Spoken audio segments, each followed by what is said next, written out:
Assalamualaikum warahmatullahi wabarakatuh. Saya Nisa Syifa Zara dari kelas 10 IPA 1, kelompok 1 ingin menjelaskan tentang materi bab 1. Sistem pemerintahan di Indonesia terbagi menjadi dua, yaitu pemerintahan pusat dan pemerintahan daerah. Untuk pemerintahan pusat dilaksanakan oleh lembaga eksekutif. Sedangkan untuk pemerintahan daerah dilaksanakan oleh pemerintah daerahnya tersendiri dan DPRD. Untuk sistem pembagian kekuasaan di Indonesia itu sendiri ada banyak sistemnya. Yang pertama itu adalah sistem kekuasaan menurut John Locke. Itu dibagi menjadi 3, yaitu kekuasaan eksekutif, legislatif, dan federatif.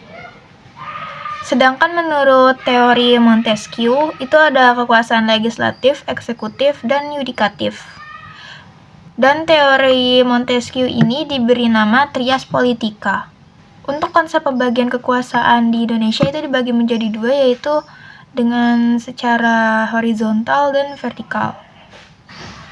Yang pertama itu adalah kekuasaan secara horizontal. Itu dilakukan pada tingkatan pemerintahan pusat dan pemerintahan daerah. Kekuasaan ini umumnya dibagi menjadi 3, yaitu legislatif, eksekutif, dan yudikatif. Namun karena terjadinya perubahan, kekuasaan ini dibagi menjadi 6, yaitu kekuasaan konstitutif, eksaminatif, eksekutif, legislatif, yudikatif, dan moneter. Dan yang kedua adalah kekuasaan secara vertikal.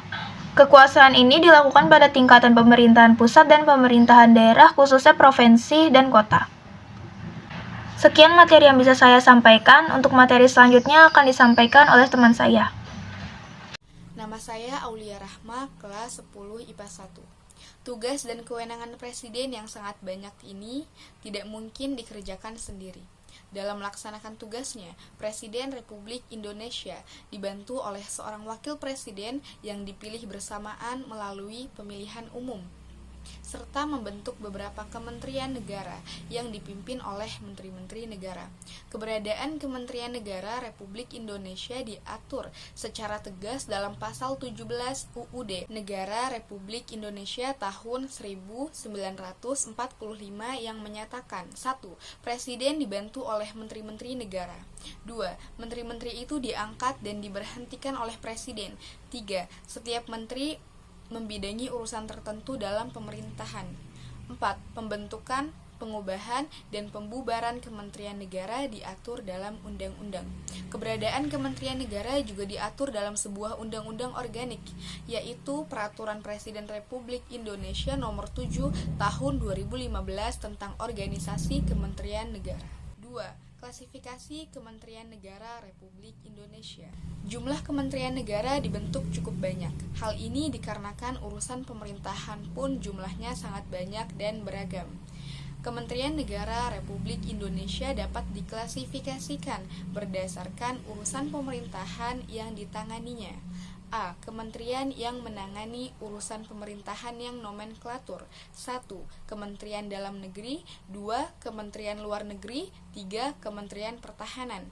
B. Kementerian yang menangani urusan pemerintahan. 1. Kementerian Agama. 2. Kementerian Hukum dan Hak Asasi Manusia.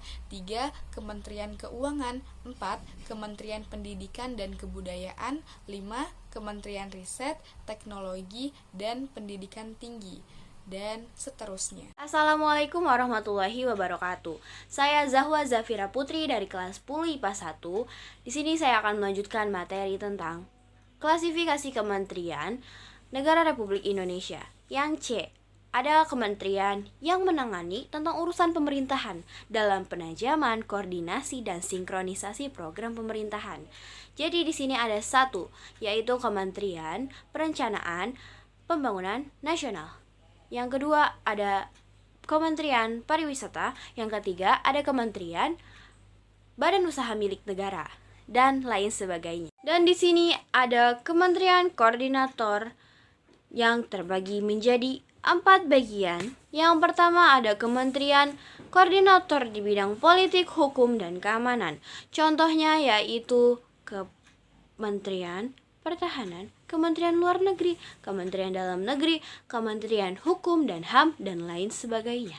Yang kedua ada Kementerian Koordinator di bidang perekonomian yang memiliki contoh seperti Kementerian Keuangan, Kementerian Ketenagakerjaan, Kementerian Perdagangan, Kementerian Perindustrian, dan lain sebagainya. Yang ketiga ada Kementerian Koordinator di bidang kemanusiaan dan kebudayaan. Yang pertama itu ada Kementerian Agama. Yang kedua, Kementerian Sosial. Yang ketiga, Kementerian Kesehatan. Yang keempat, Kementerian Pendidikan dan Kebudayaan, dan lain sebagainya. Dan di sini yang keempat ada Kementerian Koordinator di bidang kemaritiman yang memiliki contoh sebagai berikut. Kementerian Perhubungan, Kementerian Pariwisata, Kementerian Energi dan Sumber Daya Mineral, dan Kementerian Kelautan dan Perikanan. Perkenalkan, nama saya Harum Aulia Wibowo dari kelas 10 IPA 1. Saya akan melanjutkan materi tentang Lembaga Pemerintah Non-Kementerian. Lembaga Pemerintah Non-Kementerian merupakan lembaga negara yang dibentuk untuk membantu Presiden dalam melaksanakan tugas pemerintahan tertentu. Lembaga pemerintah non-kementerian berada di bawah Presiden dan bertanggung jawab langsung kepada Presiden melalui menteri atau pejabat setingkat menteri. Keberadaan LPN diatur oleh Peraturan Presiden Republik Indonesia. Berikut daftar lembaga pemerintah non-kementerian non-departemen yang ada di Indonesia. Yang pertama, Arsip Nasional Republik Indonesia atau ANRI di bawah koordinasi Menteri Pendayagunaan Aparatur Negara dan Reformasi Birokrasi. 2. Badan Informasi Geospasial atau BIG. 3. Badan Intelijen Negara atau BIN. 4. Badan Pegawaian Negara atau BKN di bawah koordinasi Menteri Pendayagunaan Aparatur Negara dan Reformasi Birokrasi. 5. Badan Kependudukan dan Keluarga Berencana Nasional atau BKKBN di bawah koordinasi Menteri Pendayagunaan Perempuan dan Perlindungan Anak. 6. Badan Koordinasi Penanaman Modal atau BKPN di bawah koordinasi Menteri Koordinator Bidang Perekonomian. Nilai-nilai Pancasila dalam penyelenggaraan pemerintahan. 1. Sistem nilai dalam Pancasila. Sistem secara sederhana dapat diartikan sebagai suatu rangkaian yang saling berkaitan antara nilai yang satu dan nilai yang lain. Pancasila sebagai nilai mengandung serangkaian nilai yaitu ketuhanan, kemanusiaan, persatuan, keadilan. Kelima nilai tersebut merupakan satu kesatuan yang utuh, tidak terpisahkan, mengacu kepada tujuan yang satu. 2. Implementasi Pancasila. Pancasila yang termuat dalam pembukaan UUD 1945 merupakan landasan bangsa Indonesia yang mengandung tiga tata nilai utama, yaitu dimensi spiritual, dimensi kultural, dan dimensi institusional. Dimensi spiritual mengandung makna bahwa Pancasila mengandung nilai-nilai keimanan dan ketakwaan kepada Tuhan Yang Maha Esa.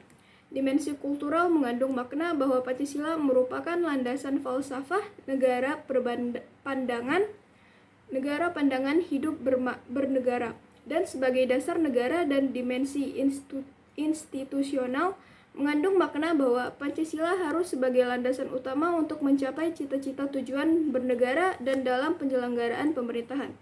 3. Nilai-nilai Pancasila dalam penyelenggaraan pemerintahan. Pengkajian Pancasila secara filosofis dimaksudkan untuk mencapai hakikat atau makna terdalam dari Pancasila. Nilai-nilai Pancasila diharapkan akan diperoleh makna yang akurat dan mempunyai nilai filosofis. Dengan demikian, penyelenggaraan negara harus berdasarkan pada nilai-nilai Pancasila yang terdapat dalam pembukaan UUD NRI tahun 1945 sebagai berikut.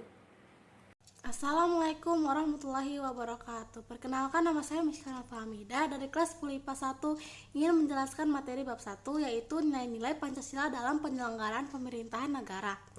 Pengkajian Pancasila secara filosofis dimaksudkan untuk mencapai hakikat atau makna yang terdalam dari Pancasila. Berdasarkan analisis makna nilai-nilai Pancasila, diharapkan akan diperoleh makna yang akurat dan mempunyai nilai filosofis. Dengan demikian, penyelenggaraan negara harus berdasarkan pada nilai-nilai Pancasila yang terdapat dalam pembukaan UUD NRI tahun 1945, seperti nilai sila ketuhanan yang Maha Esa. Contohnya, 1. pengakuan adanya cause prima atau sebab pertama yaitu Tuhan Yang Maha Esa. 2. Menjamin penduduk untuk memeluk agama masing-masing dan beribadah menurut agamanya. 3. Ateisme dilarang hidup dan berkembang di Indonesia. Terus ada nilai sila kemanusiaan yang adil dan beradab. 1. Menempatkan manusia sesuai dengan hakikatnya yang sebagai makhluk Tuhan karena manusia mempunyai sifat universal. Terus 2. Menjunjung tinggi kemerdekaan sebagai hak segala bangsa. Hal ini juga bersifat universal. Terus juga ada nilai sila persatuan Indonesia. 1 itu nasionalisme. Terus 2, cinta bangsa dan tanah air. Dan yang ketiga, menumbuhkan rasa senasib dan sepenanggungan. Terus ada nilai sila kerakyatan yang dipimpin oleh hikmat kebijaksanaan dalam permusyawaratan perwakilan. Contohnya itu, 1 hakikat sila ini adalah demokrasi. Demokrasi dalam arti umum yaitu pemerintahan dari rakyat oleh rakyat dan untuk rakyat. 2. Permusyawaratan, artinya mengusahakan putusan bersama secara bulat, baru sesudah itu diadakan tindakan bersama. Di sini terjadi simpul yang penting, yaitu mengusahakan putusan bersama secara bulat. Terus ada juga nilai sila keadilan sosial bagi seluruh rakyat Indonesia. 1 itu kemakmuran yang merata bagi seluruh rakyat dalam arti dinamis dan berkelanjutan. 2. Melindungi yang lemah agar kelompok warga masyarakat dapat bekerja sesuai dengan bidangnya. Sekian dari saya, apabila ada kesalahan mohon dimaafkan. Wassalamualaikum warahmatullahi wabarakatuh.